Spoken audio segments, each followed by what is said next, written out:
culture is actually pretty good. We've got a egg in there. Quick to Drake, he dropped it! And the tip runs into the end zone. That is a touchdown. Seen ghosts.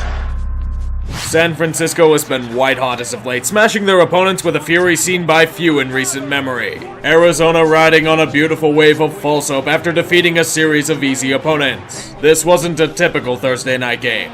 I'm lying, it was for about 3/4. The problem is that the Cardinal defense is pretty bad, and San Francisco's might exploited such weakness for a good portion of the game. At least Arizona managed to keep it close with a somewhat spirited comeback, but Niner Nation can relax. There will not be a stunning upset. The Cardinal defense couldn't stop a mild gust, which was emphasized on the final drive. At least they tried. I would give out a participation trophy, but that's not part of this show's budget. If you're looking for more daily NFL news and comedy videos, subscribe to That's Good Sports. It's like The Daily Show if it were focused on football and the host has tacky shirts and a lobotomy. You sure you wanted to say that? Alrighty then. Again, give That's Good Sports a sub and click the link below. Thank me when you think of nothing but fade routes and penalty flags due to the football binge on YouTube. There's nothing that gets the blood flowing in the morning like a good shit. We'll all need it because this game isn't giving us much energy to start the day. You can thank Jacksonville's tradition of going to London and being embarrassed on an international scale yet again. No matter what kind of craziness he can do with his feet, his arm, and decision-making are slowly being revealed for what they are near weekly. I mean, I guess you could say it was better than what Bortles did last year, but that's not exactly saying much, is it? Houston simply had to wait until the defense grew tired or the offense gave up more costly turnovers. Nick Foles can now usurp the starting QB position with ease, as Minshew hasn't been making his case lately. Thank God the Texans have Deshaun Watson and don't have to worry about such mediocre issues. Hail to the Deadskins, now as disgustingly unlikable as ever in their illustrious history. Today they get the privilege of going to Buffalo and dealing with a team trying to come to terms with their impressively surprising success. Dwayne Haskins once again gets the right to die as he will start today's game. Before this matchup, the Redskins hadn't scored a touchdown in over 9 quarters. You can make that 13 straight after today. Golden opportunities presented themselves in the red zone thanks to Adrian Peterson, but with an inexperienced QB and strong defense against them, there would be no true success. The kicker is that the Bills are fans of torture. Their offense was pretty bad as well, thus keeping the Redskins close in this game. That's all it would be. Thankfully, no one gives a shit about them since they have real teams that win championships in DC. No need to waste time with these fuckers. I wouldn't either, but Trent Williams continues to dunk on them for incompetence. As mentioned, he had returned to the Redskins in the previous week, but he will not play for them soon. First off, he failed his physical. He couldn't find a helmet that didn't cause him pain. More heinously, Williams revealed his motivations for the holdout. The Redskins medical team said a bump on his head was nothing serious. They told him he didn't need a second opinion on it. Here's the issue. That bump turned out to be cancer. A potentially deadly one that was caught just in the nick of time. Considering they told him to ignore it for 6 years, I think he has a legitimate gripe and a strong case for a lawsuit. Fuck this shithole organization. Fold it into the Chesapeake and let Baltimore consume it all. You'd think a team dealing with a suspect secondary would be worried more about potential turmoil in front of their home fans, but there's good news. You're playing the Bears. They're so inoffensive that they're moonlighting as corporate comedians at the next forced motivation seminar. Perhaps Mitch Trubisky can rally the employees on how to fool their bosses into thinking they have a future. What the hell were the scouts seeing at the draft that I wasn't? He looks horrible and Nagy has no confidence in him. Would you be with 24 yards of passing and 5 3-and-outs in the first half? The Eagles' defense feasted on a rotting carcass. Where the hell did Tariq Cohen go? Is he going to be exiled like Jordan Howard was, only to revive with a competent game plan? Philly didn't even look all that good offensively, and that was enough to win. Chicago went from Super Bowl contenders to fighting with the Lions for the bottom in half a season. I think some heads may need to roll soon. Start with Nagy and Trubisky. Does everyone remember all the hope Titans fans had when Tannehill led them to 2 victories? Even if it was a resounding meh and nothing realistic, it still was something. Well, don't worry because that's gone now. Walking into Carolina and falling victim to a defense looking for someone to beat up on after last week erased all optimism. Titans, what you are now experiencing is the buyer's remorse of a defense that suffers massive inconsistency from week to week. You get to meet Christian McCaffrey and his destruction to anything resembling a front seven. It may look really ugly, it may lead to questions involving Mike Vrabel's coaching or whatever they call it, but the Titans still have a sliver of a chance. This kick all the way. It hit the uprights. A nice send-off to a recently released Cody Parkey. I hope you enjoyed this win, Carolina, but for those of you expecting a triumphant return of Cam Newton, it ain't happening. His foot isn't healing up and they're shutting him down for the year. You remember that bad game he had against Tampa Bay? That may have been the final game he'll play as a Panther. Good job, boys. You finally killed him off. Welcome to the Kyle Allen Show. May he trigger every Aggie fan in existence. This is a special game in a special situation. It may need a separate video to celebrate this glorious occasion. A butt fumble needs extra care that Sportsball cannot provide. For a team as well coached as the Colts are, I was so surprised that they had many costly errors in a given time. Things were looking like they were finally going to pull ahead in the game, even without Jacoby Brissett under center due to injury. They skimmed the defense and then everything falls to shit thanks to a terrible read by new quarterback Brian Hoyer and a pick six. They're still up by 6 before halftime. All they have to do is stop them. Cue the unnecessary roughness penalty leading to a half-ending field goal for Pittsburgh. Charging down the field for a 4th down in their territory? Have a lapse in line play to end that. Look at this safety to bring Indy back to life. A botched return and fumble on the kickoff will change all that. Even with all the gifted points to Pittsburgh, Indianapolis still has a shot since they're only down by 2. Adam Vinatieri is up to the task. Reference how he guided them to a win against Denver last week. See him do the same here? Oh my god, it wasn't even fucking close. Jimmy, you remember that gun you loaded last week? You're gonna become a man today, son. How the hell did you miss? Kansas City may still lack Mahomes, but they want to nip this downward spiral in the bud. Matt Moore may not be an outstanding starting option, but he's still serviceable. He will need to be that and more against a playoff contender in the Vikings. The good news is that you're over 500, so Kirk Cousins is under a terrible curse. He isn't going to be that imposing despite the Chiefs' questions on defense. He throws for 3 touchdowns, but he doesn't exactly light the skies on fire. With such a display of average, the Chiefs can keep pace. Thanks to outstanding individual efforts by Tyreek Hill and Damian Williams, these boys are tied up in the crucial final minutes of the game. Minnesota has the ball late, but the defense comes through. A 3-and-out is their reward. Even better, the punter muffs the kick. Perfect position for a clutch field goal to end the game. Game over! Now that's a good game of football. Well done, Chiefs. You earned that win. Can't say the same for the Vikings, but they played decently. No real shame for them.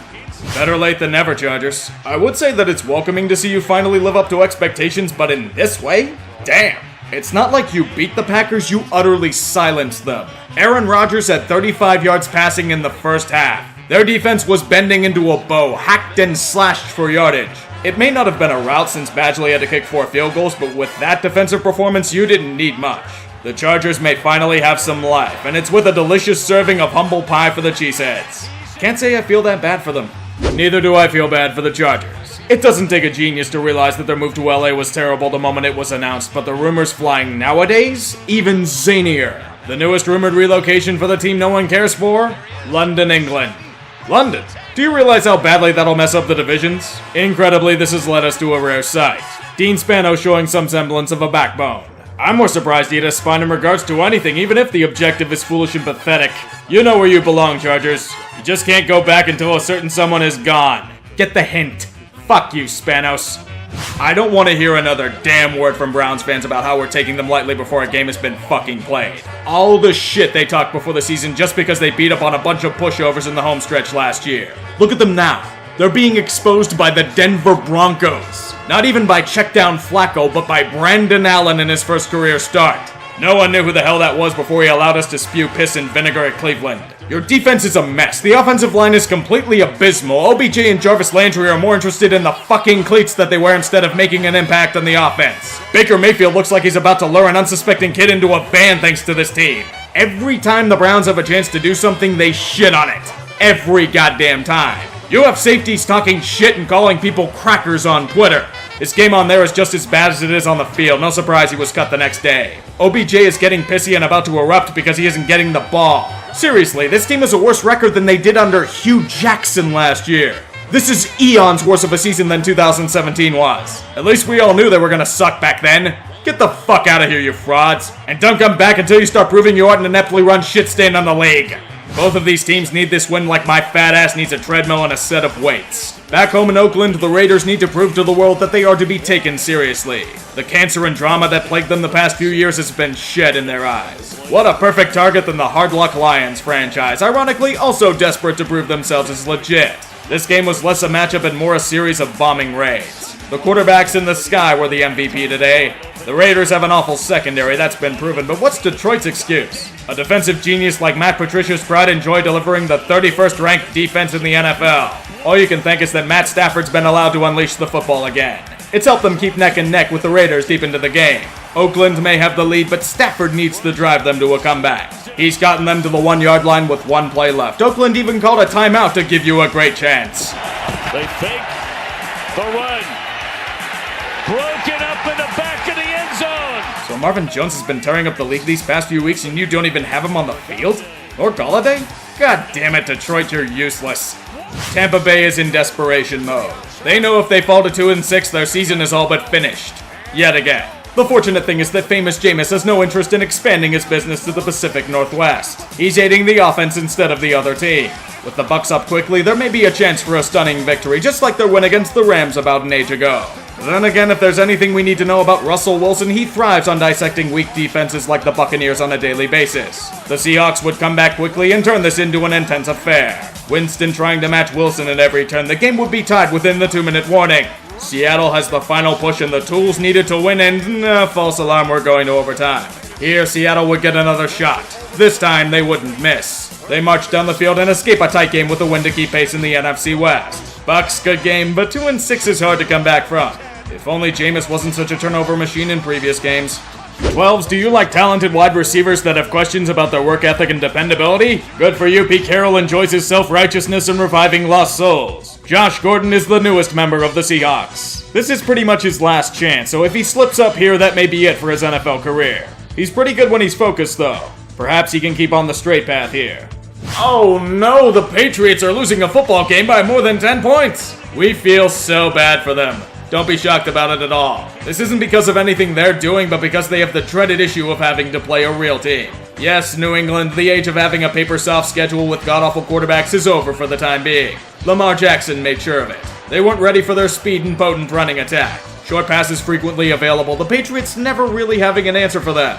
I wouldn't call it an exposure of New England, but more an assertion of Raven might. Even with their defense getting exhausted due to their blitz-heavy scheme, they still did enough to keep Brady and company in check. To be honest, this game said a lot about Baltimore. I have questions about the sustainability of their defense, but if the offense can keep that up, there aren't many that can stop them. They're a team I try to watch every week. They're that interesting. Keep it up, boys. A rivalry as old as time. Giants and Cowboys ready to kill each other on an open field in prime time. Their record may not show it, but New York is eager to mimic the Jets in beating Dallas. Danny Dimes will be the culprit for their murder. The Cowboys were struggling off the bat. New York went off to a decent lead with no signs of stopping them, but then an omen from the football gods came onto the field. The Cat. Interrupting this fine game with his eerie premonitions and showcasing his talents to NFL scouts. His top speed leaves much to be desired, but the elusiveness and quick feet that he shows reminds me of Le'Veon Bell in his prime. Even for his weaknesses, he got into the end zone faster than the Cowboys did and rushed for more yards on the day than Saquon Barkley. I'm hearing rumors that the Jets may attempt to sign him onto their 53-man roster. The game would eventually resume, and I could pretend that the Cat was a horrible harbinger for the Giants, but they themselves are enough of a curse to end any winning ambitions. Dak Prescott would rally his troops to put the poor souls of MetLife out of their misery. Daniel Jones may be their savior, but he coughs up the ball as if it were phlegm caught in the throat. Don't tell me I have to make him into an expector, and I'd rather not imagine such a fate. Dallas maintains form to regain control of the NFC East. Is it bad that I only remember the Cat from this game? The gods always demand sacrifice. Let us lament those we have lost this week. Unit lost. Unit lost. Unit lost. Unit lost. Unit lost. Unit lost. Unit lost. Unit lost. Unit lost. Unit lost. May the fallen be blessed in the football afterlife. Amen. Fresh set of downs. That's it right up the gut is Duke. It's Carlos Hyde again. Carlos Hyde going for the end zone. And the ball's loose. Ball is loose. Jacksonville falls on it. And it's being ruled a touchback. Jared Wilson